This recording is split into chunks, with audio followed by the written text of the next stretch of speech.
இன்றைக்கி வீடியோவில் 6 மாத குழந்தைக்கான சத்து மாவு வீட்டிலே எப்படி ரெடி பண்ணுறது அப்படிங்கிறத தான் நான் ஷேர் பண்ணியிருக்கிறேன். ஸோ ஃபஸ்ட்டு ஃபுட் கொடுக்கும்போது இந்த மாதிரி வீட்டிலே நீங்கள் ஹெல்த்தியாக வந்து செஞ்சு கொடுக்கலாம். அதுக்கு ஒரு பவுல் நிறையா அரிசி எடுத்துக்கோங்க. வீட்டில் நார்மலாக நம்ம குக் பண்ணுற அரிசி தான். அது கூட ஒரு அரை பவுல் அளவுக்கு சிறுபருப்பு, பாசிப்பருப்பு இல்லையா இருக்குது இல்லையா, அதுதான் சேர்த்துருக்கேன். ஸோ சேர்த்துட்டு இதை வந்து நல்லா வாஷ் பண்ணி எடுத்துக்கணும். ஸோ எந்த பவுலால் எடுக்கிறோமோ அந்த பவுலாலே எடுத்துக்கோங்க. நீங்கள் வந்து எடுத்த எடுப்புலேயே வந்துட்டு பாதாம், முந்திரி அது இதுன்னு சொல்லிட்டு நீங்கள் சேர்த்துக்கிறாதீங்க. ஏன்னா குழந்தைங்களுக்கு வந்து சில டைம் வந்து நட்ஸ் அலர்ஜி ஆகிறதுக்கு சான்ஸ் இருக்குது. அதனால் வந்து நீங்கள் ஸ்டார்ட் பண்ணும்போது இந்த மாதிரி அரிசி பருப்போட ஒரு சில இன்க்ரீடியன்ட் மட்டும் நீங்கள் சேர்த்துக்கோங்க. அதை நான் வீடியோ அப்படியே பார்த்துட்டே வாங்க சொல்கிறேன். ஸோ இதில் ஏதாவது ஸ்டார்ச் இருக்கும், அதனால் அதை நல்லா வாஷ் பண்ணிவிட்டு அதை வந்து வடிச்சிட்டு அந்த இதில் தண்ணியே இல்லாத அளவுக்கு வடிச்சிட்டு இந்த மாதிரி கொஞ்சம் ஒரு பிளேட்டில் கொட்டி வைங்க. இது இப்போ ஈரப்பதமாக இருக்குது. ஈரப்பதமே இல்லாத அளவுக்கு ட்ரை ஆகணும். அது வரைக்கும் இதில் வந்து நல்லா கொட்டி வச்சு நல்லா காய விட்டுருங்க. இது ஒரு 2-3 மணி நேரத்துலேயே நல்லா காஞ்சி வந்துடும். உங்களுக்கு வெயில் இருக்குது அப்படின்னா லைட்டாக வெயிலில் வந்து காட்டிக்கோங்க. இப்போ வந்து குழந்தைக்கு வந்து வேறு சாப்பாடு நான் ரெடி பண்ணிகிட்ருக்கேன்.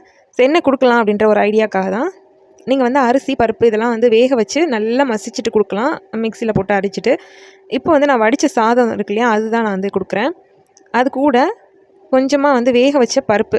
இந்த பருப்பில் வந்து தக்காளி, அதுக்கப்புறம் பூண்டு, சீரகம் போட்டு நான் வேக வச்சுருக்கேன். இது வந்து தாளித்து கடையணும் எங்களுக்காக. ஸோ அதில் வந்து கொஞ்சமாக எடுத்து குழந்தைக்கு வந்து கொடுக்கலாம் அப்படின்னு சொல்லிட்டு இதுலேருந்து ஒரு அரை கரண்டி அளவுக்கு நான் எடுத்திருக்கேன்.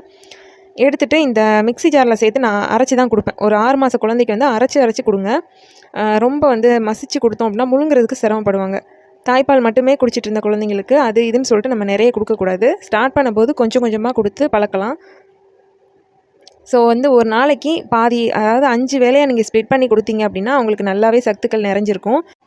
ஓகே, இப்போ வந்து அரைச்சி வச்சுருக்க அந்த பேஸ்ட் இருக்கு இல்லையா, அரிசி பருப்பு பேஸ்ட்டு, அதை வந்து ஒரு பவுலுக்கு ட்ரான்ஸ்ஃபர் பண்ணிவிட்டு குழந்தைக்கு வந்து கொடுக்குறதுக்காக நான் எடுத்து வச்சிட்ருக்கேன்.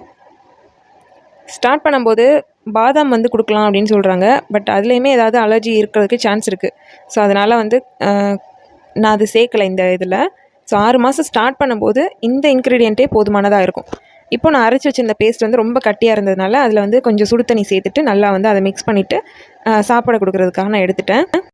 இப்போது ஒரு பாத்திரத்தில் நம்ம வந்து காய வச்சுருந்தோம் இல்லையா அரிசி பருப்பு, அது நல்லா காஞ்சி ட்ரை ஆகிடுச்சு. ஸோ அதை வந்து ஒரு பாத்திரத்தில் சேர்த்துட்டு இது கூடவே வந்து ஒரு அரை டீஸ்பூன் அளவுக்கு நான் சீரகம் சேர்த்துருக்கேன். சீரகம் வந்து நல்ல டைஜஷனுக்கு ஹெல்ப் பண்ணும். நீங்கள் நார்மலாக வந்து கேரட் ரைஸு, பீட்ரூட் ரைஸு, அப்புறம் வந்து இந்த பொட்டேட்டோ ரைஸ், இந்த மாதிரி எது கொடுத்தாலுமே அது கூட சீரகம் சேர்த்து கொடுங்க. பூண்டை விட எனக்கு என்னமோ சீரகம் சேர்க்கும்போது அது நல்லாவே ஒர்க் அவுட் ஆகுது. ஸோ கண்டிப்பாக ட்ரை பண்ணி பாருங்கள். இப்போ இதை நல்லா சேர்த்ததுக்கப்புறமா ஃபுல் சிம்மில் வச்சுட்டு நல்லா வந்து இதை அந்த வாசனை வந்து போகிற அளவுக்கு, அதாவது பச்சை வாசனை போகிற அளவுக்கு நல்லா வறுத்து எடுத்துக்கலாம். அந்த பருப்பில் ஒரு மாதிரியான பச்சை வாசனை இருக்கும். ஸோ நல்லா வந்து ட்ரையாக ரோஸ்ட் பண்ணி எடுத்துடலாம். நம்ம வந்து வாஷ் பண்ணியிருக்கோம் இல்லையா, ஸோ அதில் இருக்க ஈரப்பதம் ஏதாவது லைட்டாக இருந்தால் கூட இந்த மாதிரி ரோஸ்ட் பண்ணும்போது போயிடும். ஸோ பாருங்கள், ஃபுல்லாக சிம்மில் வச்சுட்டு தான் நான் வந்து இதை ரோஸ்ட் பண்ணிகிட்ருக்கேன். கலர் சேஞ்ச் ஆகணும் அந்த மாதிரி எதுவுமே இல்லை. நல்லா வந்து ஒரு 10 நிமிஷத்துக்கு சிம்மில் வச்சுட்டு நல்லா வந்து ரோஸ்ட் பண்ணிவிடுங்க. இப்போ பார்த்தீங்கன்னாலே உங்களுக்கே தெரியும், கொஞ்சம் ஓரளவுக்கு அந்த கலர் வந்து சேஞ்ச் ஆகிருக்கு. அது மாதிரி நல்லா வந்து எப்படி சொல்ல, ரோஸ்ட் ஆகி வந்திருக்கு. ரொம்ப கலர் சேஞ்ச் ஆகிலாம் இருக்காது, பார்த்தா லைட்டாக தெரியும் உங்களுக்கு ட்ரான்ஸ்பரண்ட்டாக. ஓகே, இப்போ வந்து இதை உடனே அரைக்கக்கூடாது. உடனே அரைச்சோம் அப்படின்னா ஒரு மாதிரி ஈரப்பதமாக இருக்கும். மிக்சியில் இருக்க சூட்டுக்கு லைட்டாக வெந்த மாதிரி ஆயிரும். ஸோ அதனால் கொஞ்சம் இதை நல்லா ஆற வச்சதுக்கப்புறமா நம்ம வந்து மிக்ஸி ஜாரில் போட்டு அரைச்சி பவுடர் பண்ணி எடுத்துக்கலாம். ஸோ நான் சொன்னேன் இல்லையா, இது கூட நான் ஒரு சில இன்க்ரீடியன்ட் ஆட் பண்ண போகிறேன் அப்படின்னு சொல்லிட்டு. இது வந்து என்னென்னு பார்த்தீங்கன்னா உளுந்து மாவு.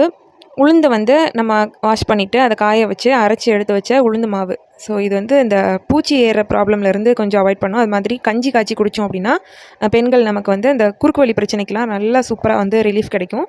அதிலேருந்து ஒரு டீஸ்பூன் அளவுக்கு நான் சேர்த்துருக்கேன். ஏன்னா அது பவுடராக இருக்குது அப்படின்றதுனால இந்த அளவுக்கே நமக்கு போதுமானதாக இருக்கும். நீங்கள் வந்து முழு உளுந்தாக நீங்கள் சேர்க்குறீங்க அப்படின்னா அரிசி 1 கப் எடுத்தீங்க இல்லையா, அரை கப்பு பாசிப்பருப்பு, 1/4 கப்பு, அது வந்து டீஸ்பூன் அளவுக்கு தான் வரும்னு நினைக்கிறேன்.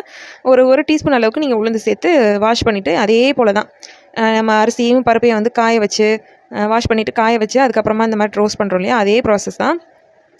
ஸோ லைட்டாக அந்த உளுந்து மாவு சேர்த்துருக்கனால லைட்டாக அந்த ஸ்மெல் போகட்டும் அப்படின்னு சொல்லிட்டு அதையுமே லைட்டாக வந்து வதக்கிட்டேன்.